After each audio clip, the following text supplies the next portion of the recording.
Good morning, ako po si Mary Jane Cruz. Ngayon po ay i-recite ko kung paano gumawa ng occupied bed making for caregiving. Una, kakatok ng 3 beses. I-greet mo yung patient. Pagkatapos, ihanda mo ang sarili mo para hugasan ang kamay hanggang sa elbow, left and right. Pagkatapos hugasan, na-sanitize mo na for 20 seconds in a surgical way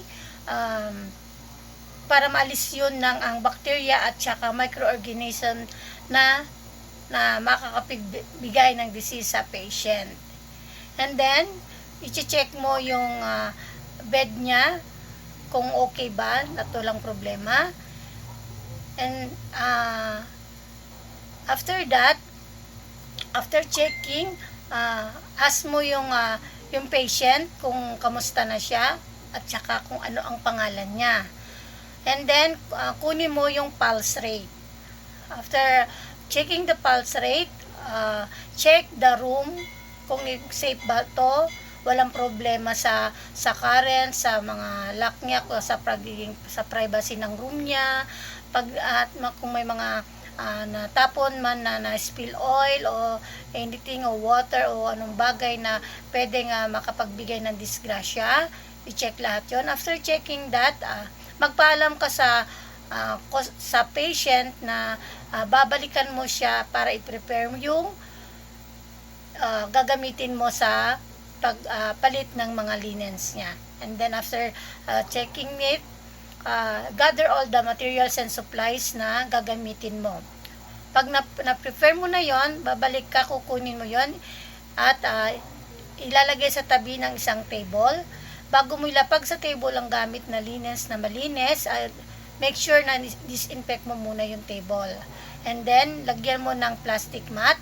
Pagkalapag ng plastic mat, ilagay yung linens na malilinis. At saka yung malinis din na pillow.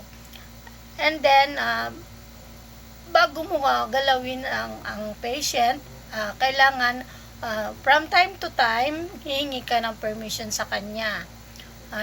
Sabihin natin na mama,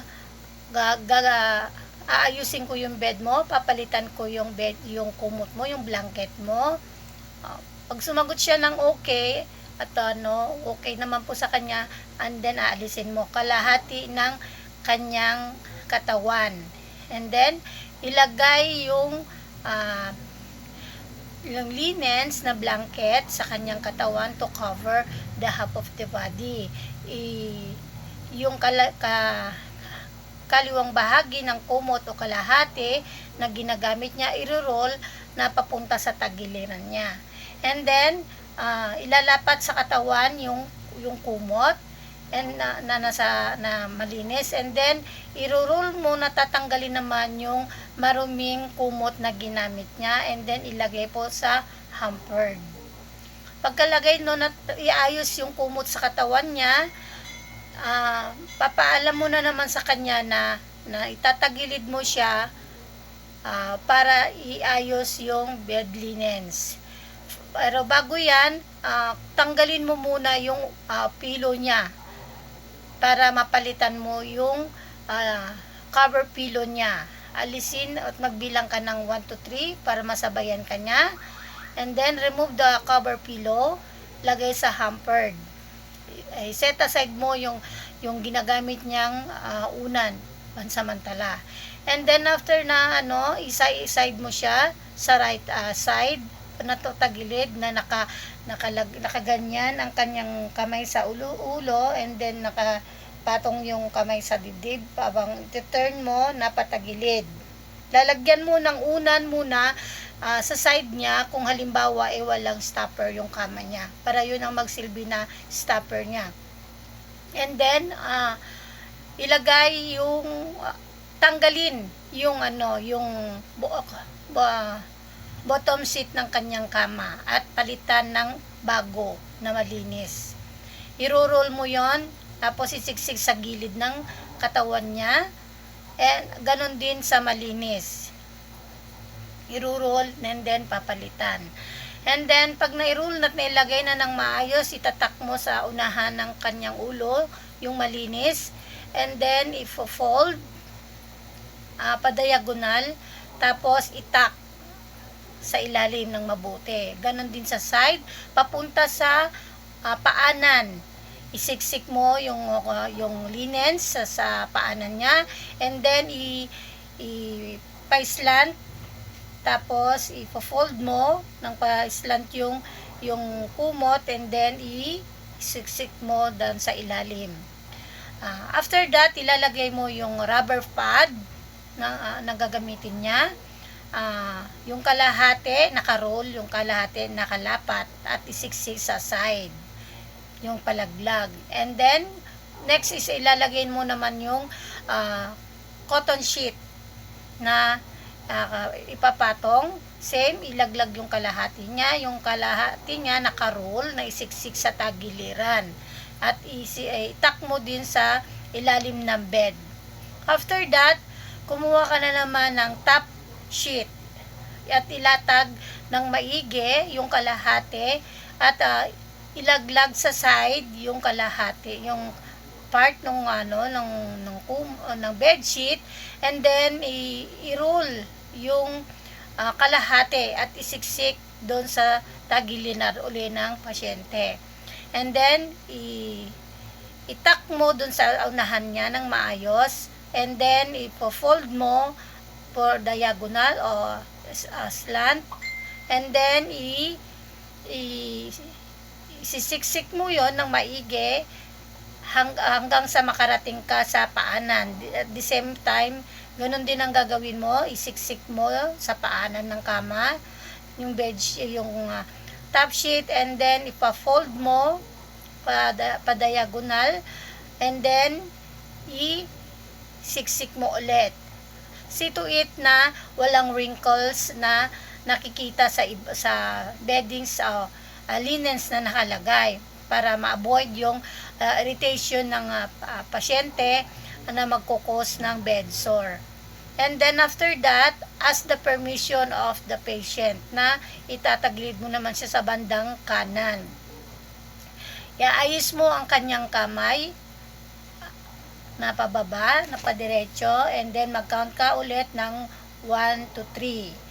And then after that, pag nakatihaya na siya, iaayos mo siya ng mabuti yung top sheet sa kanyang katawan, and then patatagilirin mo siya ulit, count ka ulit ng 1 to 3, and then bago ilalagay pa yung muna pala yung kamay sa ulo at saka yung kamay sa dibdib bago itagilid ng pakanan. And then after that, pag nakaposition siya ng maayos, pumunta ka sa bandang kanan or kaliwa, kung saan man position meron, nandun ka, hilain mo at tanggalin yung maruming top sheet, roll it, and then put into hampered, and then hilain yung nadaganan na naipit sa kanyang katawan na malinis, at ilagay sa yung beddings, yung bottom sheet, iayos ng flat, siksik mabuti, and then pa-slant, and then sa side, and then fold, tuck and fold hanggang sa makarating ka sa paanan. Hilain uli yung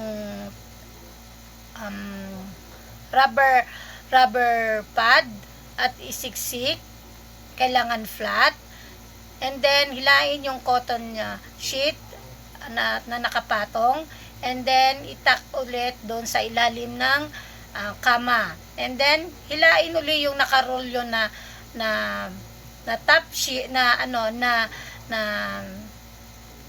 top sheet, at ilapat sa beddings, and then sa ulunan isiksik ng maigi hanggang sa side niya makarating, pa-slant yung fold ng top sheet, and then itatak mo hanggang sa makarating ka sa gilid hanggang sa paanan. Do the same procedure.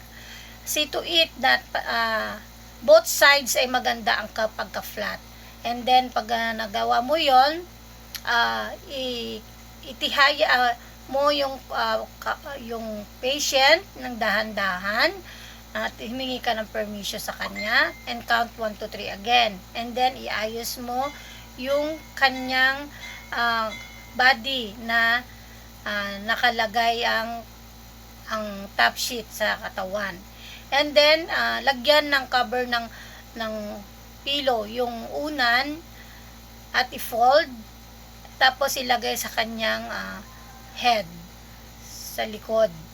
And then, buhatin mo ng dahan-dahan. After that, iayos ang kanyang sarili mabuti. Ifo-fold yung kumot banda dito niya.